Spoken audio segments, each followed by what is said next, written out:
My work basically evolved out of being here, a sense of place, a sense of the materiality of the Cape of Provincetown.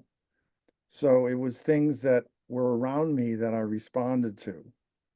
So obviously sand was one of them, and plastic tampon applicators were another because in the early 80s, they were the most prevalent thing on the beach. So I just started collecting them, and they were from the Boston sewage system at the time, which was overflowing a lot.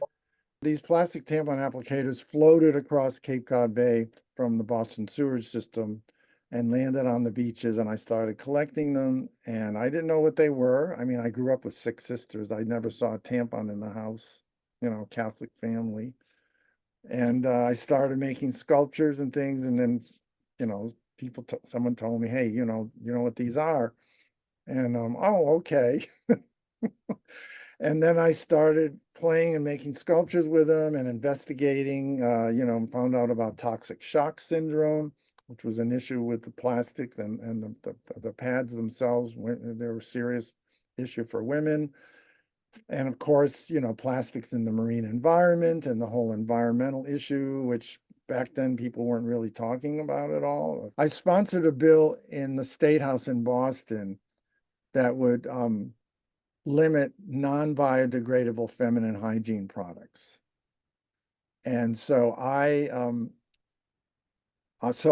created Miss Tampon Liberty, which is a gown made out of 3,000 plastic tampon applicators with a torch and a crown.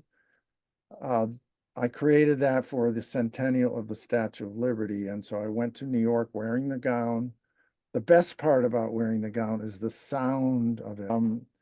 And I redid the lyrics to My Country 'Tis of Thee. It went, I'm Miss Tampon Liberty, still yearning to be free.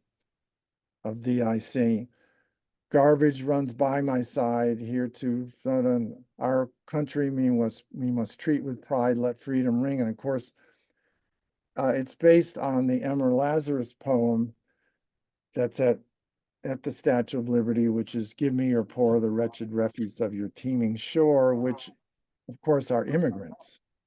And I was saying it's the plastic and the garbage that's floating by. So I did a deep dive into the significance and meaning of the Statue of Liberty, and have since realized that the original intention of the Statue of Liberty was not about immigration at all. It was about the end of slavery in the United States, the abolition of slavery. And the original mock-up of the Statue of Liberty that was sent to the white Yankee male committee that was receiving it, Miss Liberty was holding a chain, a broken chain, because it was about the proclamation, Lincoln's proclamation.